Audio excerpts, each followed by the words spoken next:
주실 하나님의 말씀은 민수기 13장 25절에서 33절 말씀입니다. 민수기 13장 25절에서 33절입니다.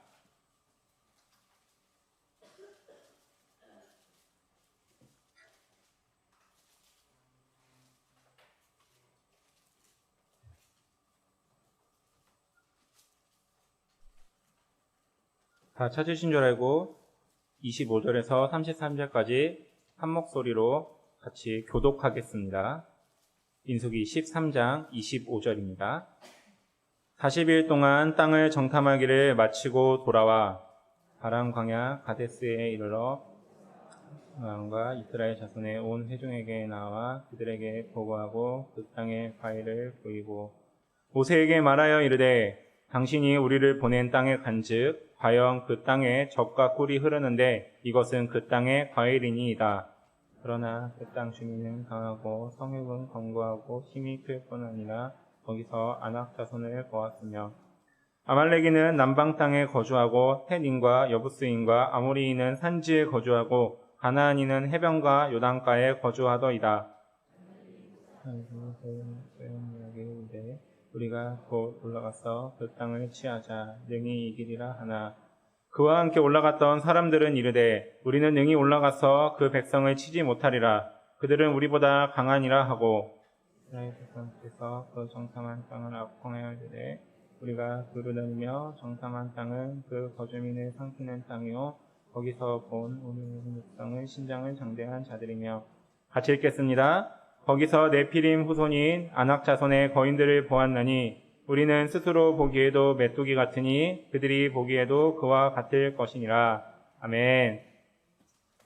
예, 하루 평안하게 지내시다가 또 예배 자리로 나오신 우리 또 사랑하는 우리 종암제일교회 모든 성도님들을 주님의 이름으로 또 축복드립니다. 예, 오늘부터는 3권이 시작됩니다. 제가 제일 좋아하는 또 색깔 중에 하나인데요. 민트색으로 되어 있는 3권의 말씀을 나누면서 그 주의 은혜를 나누는 우리 사랑하는 종암제일교회 모든 성도님들이 되시기를 주님의 이름으로 축복드립니다. 3권이 시작되었습니다. 하나님의 인도하심에 따라 광야를 통과하였던 이스라엘 백성들이 드디어 그 눈앞에 젖과 꿀이 흐른다라고 하는 가나안 땅을 목도하게 되었습니다. 가나안 땅 상상이 되시나요? 잘 모르실 것 같아서 좀 사진으로 좀 준비했습니다. PPT 좀 띄워주시겠어요? 네, 다음 PPT입니다. 예, 광야의 땅은 이러합니다. 그리고 여기가 바로 지금 오늘 본문에 등장하는 가데스 바네아라고 하는 지역입니다.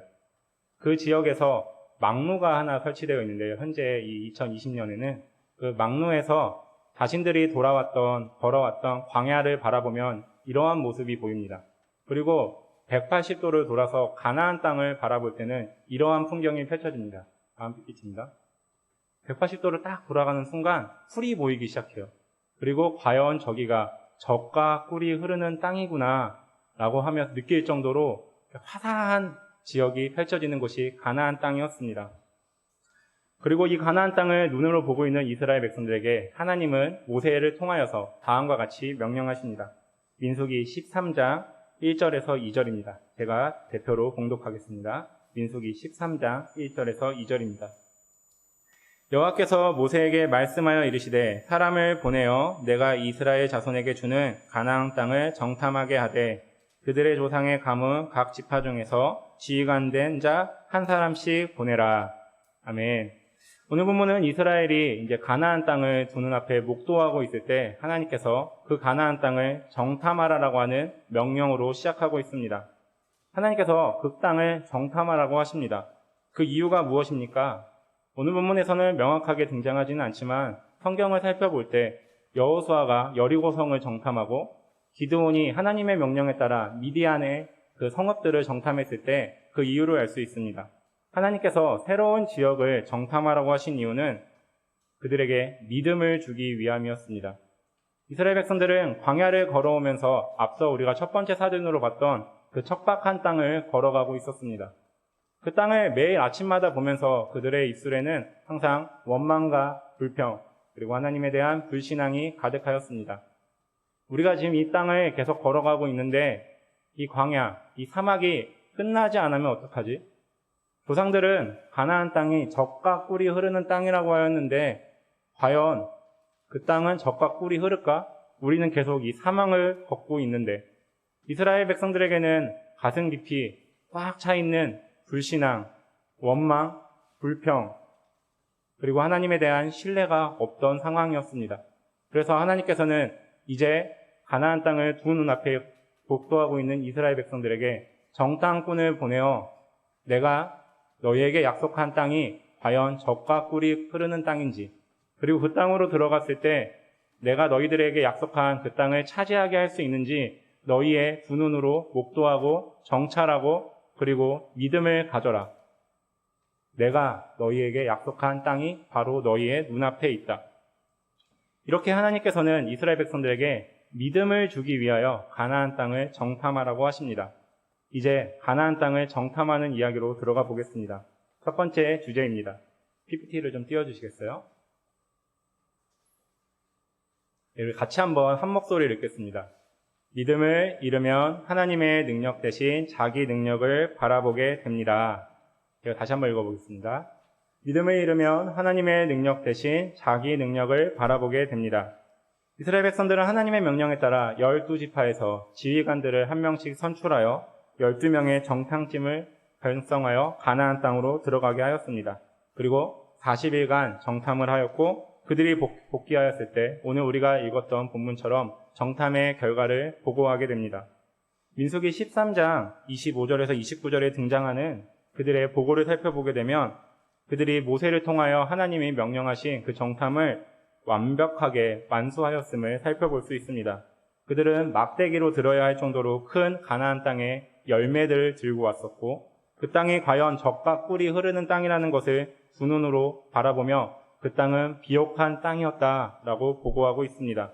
또한 그 땅에 사는 사람들이 어디에 분포하고 있고 그리고 그들의 성읍은 어디에 있는지 그리고 우리가 하나님의 명령에 따라 전쟁을 하면 어떻게 전쟁을 해야 되는지를 상세하게 보고하였습니다. 그들의 가나안 땅의 정탐은 성공적이었습니다. 그렇기에 갈렙은 다음과 같이 고백하고 있습니다. 13장 30절입니다. PPT 띄워주시겠어요?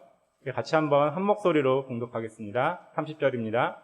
모세 앞에서 백성들을 조용하게 하고 이르되 우리가 곧 올라가서 그 땅을 취하자 능히 이기리라 하나. 갈렙이 이제 정탐꾼의 대표로서 이야기합니다. 우리가 앞서 보고한 것처럼 이 땅은 하나님이 약속하신 땅이다. 그리고 우리가 40일 동안 돌아다니면서 어떻게 하나님의 명령을 수행할지에 대하여 우리가 계획을 세웠다. 이제 하나님을 믿고 나아가자. 우리가 올라가서 싸우자. 능히 우리가 이길 것이다. 라고 하며 백성들에게 이야기하고 있습니다. 그런데 문제는 여기서부터 시작합니다. 갈렙과 여호수아의 고백과 달리 다른 10명의 정탐꾼은 가나안 땅으로 들어가는 것을 주저하고 두려워하고 있습니다. 무엇이 문제였습니까? 하나님께서 이스라엘 백성들에게 믿음을 주기 위하여 명령하신 정탐이었습니다. 그리고 그들은 그 임무를 성공적으로 완수하였습니다. 정탐꾼들은 40일 동안 가나안 땅을 정탐합니다. 거리도 그러하고 그리고 우리가 지도에서 살펴볼 수 있듯이 12명이서 가나안 땅을 살펴보고 그리고 그 열매를 들고 오는 것은 오랜 시간이 걸리지 않습니다. 어떤 학자들은 2, 3일이면 끝날 일이라고 합니다. 그리고 아무리 천천히 상세하게 살펴볼지라도 일주일이면 쉬엄쉬엄 하면 끝날 수 있는 것이 가나안 땅 정탐이었습니다. 그런데 그들이 40일 동안 정탐하였습니다. 다음 PPT 좀 부탁드리겠습니다. 왜 이들이 그렇게 빨리 끝날 수 있는 정탐을 40일 동안이나 했을까요? 그것은 단지 눈으로만 그 땅을 살펴보는 것에 끝나는 것이 정탐의 목적이 아니었기 때문입니다. 하나님은 그들에게 믿음을 주기 원하셨습니다. 그래서 그 하나님의 목적에 따라 정탐꾼들은 40일 동안 자신의 두 눈으로 보고 그리고 자신이 본 바를 다시 모여서 12명이서 회의를 하며 과연 이곳은 하나님이 허락하신 젖과 꿀이 흐르는 땅이다. 우리가 어떻게 하면 이 땅을 차지할 수 있겠느냐라고 하며 자신들의 나름대로 자신들의 생각을 정리하고 백성들에게 전달할 이야기를 준비하였던 것입니다.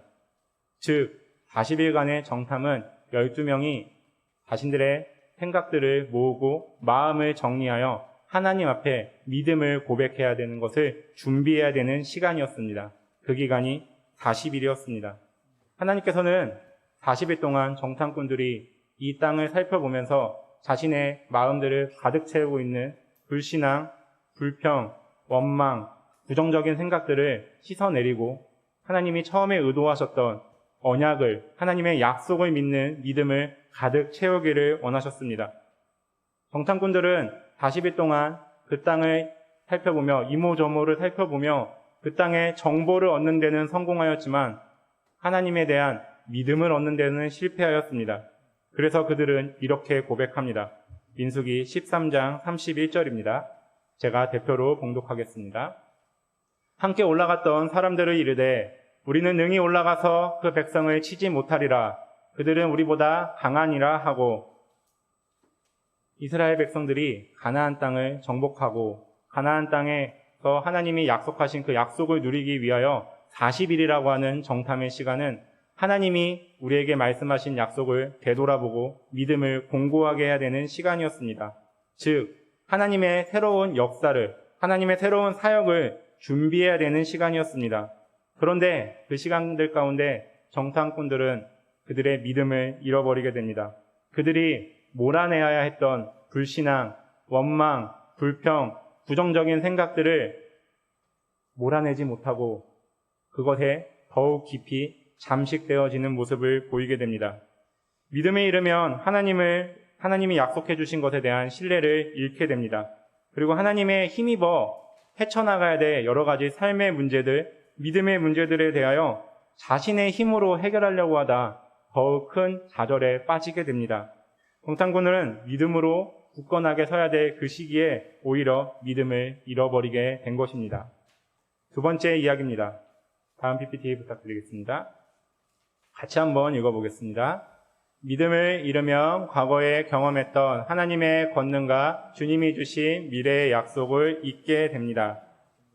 이스라엘 백성들에게 믿음을 심어줘야 했던 정탐꾼들이 믿음을 잃어버리게 되자 이제 그 이야기를 들은 이스라엘 백성들이 흔들리게 됩니다. 그들은 약속의 땅을 바라보며 이렇게 이야기합니다. 민수기 13장 32절에서 33절입니다. 다음 PPT입니다. 제가 대표로 봉독하겠습니다. 민수기 13장 32절에서 33절입니다. 이스라엘 자손 앞에 서서 그 정탐한 땅을 악평하여 이르되 우리가 두루 다니며 정탐한 땅은 그 거주민을 삼키는 땅이요 거기서 본 모든 백성은 신장이 장대한 자들이며 거기서 네피림의 후손인 아낙 자손의 거인들을 보았으니 우리는 스스로 보기에도 메뚜기 같으니 그들이 보기에도 그와 같을 것이니라. 아멘. 정탐꾼들이 하나님의 약속의 땅이라고 방금 전에 고백했는데 그들의 마음 가운데 불신이 찾아오고 믿음을 잃어버리게 되니 하나님이 약속하신 그 땅이 저주받은 땅으로 느껴지게 된 것입니다. 그 땅은 더 이상 젖과 꿀이 흐르는 땅이 아니다. 우리가 그 땅으로 들어가서 살게 되면 우리를 삼키는, 우리를 죽게 하는, 우리를 패망하게 만드는 땅이다. 들어가지 말자. 하나님은 우리에게 악한 것을 보여주고 계시다라고 하며 하나님을 원망하고 있습니다. 이 이야기를 들은 이스라엘 백성들은 흔들리기 시작합니다. 믿음을 잃어버리고 다시 한번 그들의 마음을 가득 채웠던 그 불평과 원망과 불신앙이 입 밖으로 쏟아나오기 시작합니다. 그들은 하나님께 다음과 같이 원망합니다. 민수기 14장 3절입니다. 다음 PPT입니다. 같이 한 목소리로 읽겠습니다. 어찌하여 여호와가 우리를 그 땅으로 인도하여 칼에 쓰러지게 하려 하는가? 우리 처자가 사로잡히리니 애굽으로 돌아가는 것이 낫지 아니하랴 하랴. 아멘. 이스라엘 백성들이 믿음을 잃어버렸을 때 그들이 고백하는 불신과 원망은 다음과 같습니다. 우리를 인도하셨던 하나님이 우리를 잘못 인도하신 것이라는 것입니다. 그리고 과장에 과장을 더하여 일어나지 않을 일들을 이야기하고 있습니다. 하나님께서 우리를 그 땅으로 들어가게 해서 죽게 할 것이다. 우리의 처자를 잡게 할 것이다. 그리고 하나님이 베풀어 주셨던 은혜를 반대로 고백하고 있습니다. 애굽으로 돌아가는 것이 낫지 않겠느냐? 이스라엘 백성들이 지금 이때까지 어떻게 오게 되었나요? 10가지 재앙으로 애굽에서 하나님이 떠나게 하셨습니다. 거기서 끝이었나요? 아니었습니다. 홍해바다 앞에서 갈팡질팡하는 그들을 홍해바다를 열어서 건너게 하셨습니다. 거기서 하나님은 내버려 두셨나요? 아닙니다. 우리가 지난주까지 살펴봤던 출애굽기의 이야기를 살펴봤을 때 하나님께서는 낮에는 구름기둥으로 밤에는 불기둥으로 그들을 인도하셨습니다. 그렇게 이 땅, 가나안 땅으로 오게 되었습니다. 그런데 애굽으로 돌아가겠다는 것입니다. 하나님이 인도하여 주셔서 이 땅으로 왔는데 이제 자신들의 힘으로 돌아가겠다는 것입니다. 광야는 어떻게 건너갈 수 있죠? 하나님이 구름기둥과 불기둥을 보호하셨을 때 겨우 건너갔던 그 광야를 어떻게 자신의 힘으로 건너갈 수 있겠습니까? 하물며 홍해바다는요.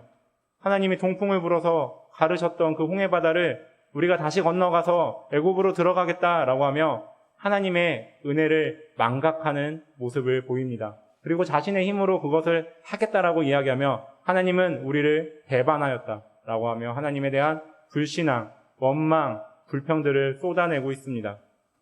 여기서 끝나지 않습니다. 하나님이 약속하셨던 미래에 있을 그 은혜에 대해서도 거부하고 있습니다. 우리는 그 땅으로 들어가지 않겠다. 하나님이 우리에게 주신다라고 하였지만 우리는 그 땅으로 들어가지 않겠다. 믿음을 잃어버렸을 때 이스라엘 백성들은 과거에 경험하였던 은혜를 깡그리 무시하고 있습니다. 믿음을 잃어버렸을 때 이스라엘 백성들은 미래에 약속된 하나님의 크신 축복과 사랑을 무시하고 있습니다. 그리고 자신의 힘으로 헤쳐나가겠다라고 지금 하나님 앞에 삿대질하고 있습니다. 하나님은 우리를 버렸다. 우리를 이 땅에서 죽게 할 것이다. 우리는 애굽 땅으로 돌아가겠다. 그렇다면 우리가 계속 이야기하고 있는 믿음은 무엇일까요? 제가 믿음에 대해서 이렇게 한번 정리해 봤습니다. 다음 PPT입니다. 믿음입니다. 우리 같이 한번 한 목소리로 읽겠습니다. 우리의 삶의 현장에 함께 하시는 하나님의 시각으로 세상을 바라보는 것. 이것이 오늘 본문에서 이야기하는 믿음입니다. 믿음은 우리의 삶의 현장에서 함께 하시는 하나님의 시각으로 세상을 바라보는 것입니다. 믿음은 보이지 않는 것을 보게 하는 것이고 우리가 할 수 없는 것을 하나님의 시선으로 봤을 때 이것을 능히 할 수 있다라고 하는 하나님의 능력을 덧입는 것입니다. 이스라엘 백성들에게 무엇이 부족하였습니까? 이 믿음이 부족하였습니다. 그러니 하나님이 약속하신 것을 내버려 두고 하나님이 함께 하심으로 내가 능히 이 땅을 정복하겠다라는 그 약속을 무시하며 내 힘으로 하려니까 안 된다라고 하며 하나님을 제외해 버리는 것입니다. 사랑하는 종암제일교회 성도님들, 믿음을 잃어버렸을 때 더 이상 신앙인의 삶 가운데 기적은 나타나지 않습니다. 믿음을 잃어버렸을 때 더 이상 신앙인의 삶 가운데서는 하나님이 함께하지 않습니다. 왜냐하면 믿음은 나와 함께 하시는 하나님을 의지하는 것이기 때문입니다. 왜냐하면 믿음은 나와 함께 하시는 하나님의 시선으로 세상을 바라보는 것이기 때문입니다. 하나님의 시선에는 하나님의 약속이 있습니다. 하나님의 시선에는 하나님의 은혜가 있습니다. 하나님의 시선에는 하나님의 능력이 있습니다. 그러기에 우리의 눈으로 바라볼 때 할 수 없었던 것이, 우리의 눈으로 바라볼 때 보이지 않았던 것이 보이게 되고 그 능력을 힘입어서 하게 되는 것입니다. 이스라엘 백성들은 이것을 잃어버리고 지금 정탐해야 될 40일의 시간 가운데 믿음을 찾지 못하고 있습니다. 다음 PPT입니다. 세 번째 이야기입니다. 같이 한번 읽어보겠습니다. 믿음을 잃으면 우리를 위해 하나님께 간구해줄 신실한 대변자가 필요합니다. 믿음을 잃어버렸을 때 하나님은 이스라엘 백성들을 향하여 진노를 하십니다. 그때 이스라엘의 대표자인 모세가 나타나 그에게 하나님께 이야기합니다. 하나님께 모세가 중재하지 않았다면 광야에서 이스라엘 백성들은 하나님의 진노 아래 사라졌을 것입니다. 모세는 이스라엘의 대변자로 하나님 앞에 섭니다. 그리고 하나님 앞에 이야기합니다. 하나님, 당신은 위대하십니다. 하나님, 당신은 자비의 하나님이십니다. 그 위대하신 성품에 의지하여, 그 자비하신 성품에 의지하여 우리를 용서하여 주옵소서. 모세가 이스라엘 백성들을 중재하는 이유는 찾아보면 이스라엘 백성들에게 좋은 점이 있습니다. 찾아보면 그들도 분리수거가 가능한 사람이에요. 고쳐 쓸 수 있는 사람이에요. 라고 하며 이스라엘의 조건을, 잘남을 이야기하는 것이 아니라 우리는 철저한 죄인입니다. 우리는 철저하게 하나님을 저버린 사람들입니다. 그렇지만 하나님은 우리가 이렇게 저버렸다고 해서 우리의 손을 놓아버리는 분이 아니시잖아요. 그리고 우리를 고쳐 쓸 수 있는 분이시잖아요. 우리를 구원하실 수 있는 분이시잖아요. 우리를 구속할 수 있는 분이시잖아요. 하나님은 능히 그렇게 하실 수 있습니다. 그리고 하나님의 성품을 자비하시기에, 은혜가 넘치시기에, 노하기를 더디하시기에 우리를 위하여 다시 한번 용서를 베풀어 주실 수 있지 않습니까? 라고 하며 이스라엘 편에 서서 하나님 앞에 그들의 죄악의 상황 가운데 중재를 하고 있습니다. 오늘 본문을 통하여서 우리는 다시 한번 한 가지를 깨닫게 됩니다. 무엇입니까? 하나님의 용서는 우리의 조건에 있는 것이 아니라 하나님의 성품에 있다는 것입니다. 하나님의 자비하심에 그 구원의 조건이 있다라는 것입니다. 죄인인 우리 또한 하나님의 진노의 심판 아래에 있었습니다. 이런 우리를 위하여 예수 그리스도께서, 그 독생자이신 하나님의 아들인 예수 그리스도께서 십자가에서 죽으셨습니다.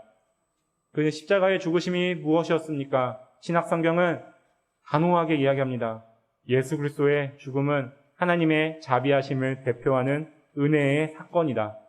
우리는 그 이름 위에는 구원을 얻을 다른 이름이 없기에 예수 그리스도의 이름을 의지하여 하나님의 자비하심을 의지하여 구원을 얻었다라고 이야기합니다. 구원, 신앙인에 있어서 가장 중요한 그 사건은 오직 예수 그리스도를 통하여서 이루어진 것입니다. 이스라엘 백성들이 믿음을 잃고 하나님 앞에 죄를 지었을 때 하나님의 자비하심을 호소하였던 모세를 통하여 구원을 얻게 되었습니다. 우리 또한 그리스도의 계속하심으로 구원을 얻을 자리입니다. 사랑하는 종암제일교회 성도님들, 구원받은 우리가 해야 될 것이 무엇입니까? 구원받았으면 거기서 끝인가요?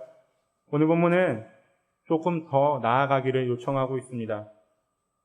그들이 하나님 앞에 자비하심으로 용서함을 받았다면, 구원함을 받았다면 그들이 해야 될 것은 하나님이 처음 의도하셨던 믿음을 마음에 품고 사명의 자리로 나아가 하나님의 뜻을 이루어가는 것입니다. 사랑하는 종암제일교회 성도님들, 우리가 예수 그리스도의 십자가의 보혈의 능력으로 구원함을 얻었습니다. 이제 우리가 죽으면 내세에 주님과 함께 영생을 얻는 것으로 우리의 삶이 끝나는 것입니까? 성경은 그렇게 이야기하고 있는 것만 같아요. 그런데 조금 더 하나님의 마음을 살펴보고 성경을 찬찬히 읽어가면 우리에게 구원받은 백성으로서 한 걸음 더 나아가 믿음을 가지고 복음의 빚진 자로서 사명의 자리를 감당하여라. 하나님의 나라를 이루어 가여라. 예배의 자리를 회복하여라. 세상 가운데 하나님의 은혜를 선포하여라. 그리고 모세와 같이 예수 그리스도가 행하셨던 그 사역과 같이 우리가 하나님의 자비하심을 아직 예수 그리스도의 이름을 모르는, 하나님의 자비를 모르는 자들에게 전달하는 것, 예수 그리스도가 행하신 그 사역을 제자된 우리가 사명으로 감당해야 할 것을 성경은 이야기하고 있습니다. 오늘 본문 민수기 13장, 14장은 믿음을 잃어버린 이스라엘 백성들이 어떻게 살아갔는가, 어떻게 망가져갔는가, 그리고 하나님의 자비로 어떻게 회복되었는가에 대하여 이야기하고 있습니다. 오늘 우리가 이 말씀을 마음에 품고 기도할 때 우리 또한 그렇게 망가진 자였음을, 우리 또한 그렇게 하나님의 진노의 잔을 받아야 될 자였음을 기억하며 하나님의 그 극진하신 자비하신 그 은혜로 그리스도의 보혈의 능력으로 우리가 주님의 자녀라는 자리를 회복게 되었고, 그것에서 끝나는 것이 아니라 사명의 자리로 나아가기를 주님께서 요청하고 계신다라는 것을 마음에 품고 기도하시길 원합니다. 그렇게 한 주를 살아가시기 원합니다. 그렇게 2020년 남은 기간들을 주님의 뜻 가운데 살아가시기를 주님의 이름으로 축복드립니다. 주님은 우리에게 믿음을 요구하십니다. 주님은 우리에게 믿음으로 사명을 감당하시기를 요구하십니다. 우리 같이 기도의 자리로 나아가겠습니다. 한 가지 기도 제목입니다. 주님, 우리가 다시 한번 이 말씀을 마음에 품고 기도할 때 우리가 잠시 외면하고 있었던 주님의 은혜를 자비하심을 깨닫게 하여 주옵소서. 우리가 믿음을 회복하여 이 세상 가운데 해야 될 많은 일들, 주님께서 말씀하신 사명을 감당할 수 있게 하여 주옵소서. 코로나가 두려우신가요? 내 삶에 산재되어 있는 여러 가지 삶의 문제들이 두려우신가요? 믿음의 눈으로 바라볼 때 하나님이 함께 하신다면 능히 해결할 수 있는 우리의 사명입니다. 우리 같이 기도할 때 주여 우리 믿음을 허락하여 주옵소서. 우리가 믿음으로 우리에게 맡겨주신 주님의 사명을 감당하겠습니다. 주님, 우리 이 기도의 제목을 가지고 같이 기도의 자리로 나아갑니다. 기도드립니다.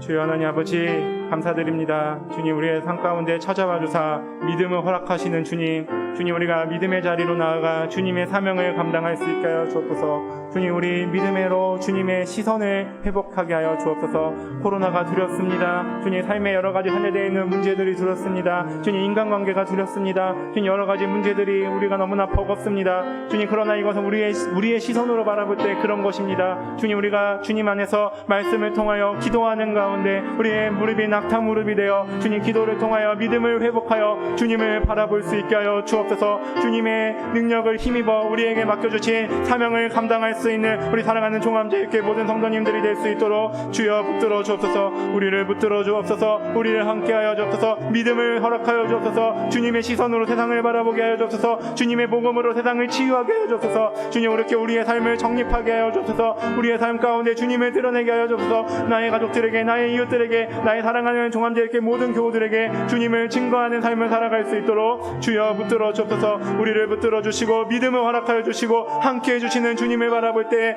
주님, 우리의 삶은 주의 역사가 되고 우리가의 시선은 주님을 바라보는 시선이 되게 하여 주옵소서. 주님이 말씀하신 그곳에 우리가 있게 하여 주시고 주님이 바라보라고 하는 곳에 우리가 있게 하여 주시고 주님께서 허락하신 그 일을 믿음으로 감당하는 종합제일교회 모든 성도님들이 될 수 있도록 주여 붙들어 주옵소서. 그렇게 우리의 하루를 마무리하게 해주시고 우리의 일주일을 그렇게 주님의 은혜로 채워가게 해주시고 2020년을 주님의 사랑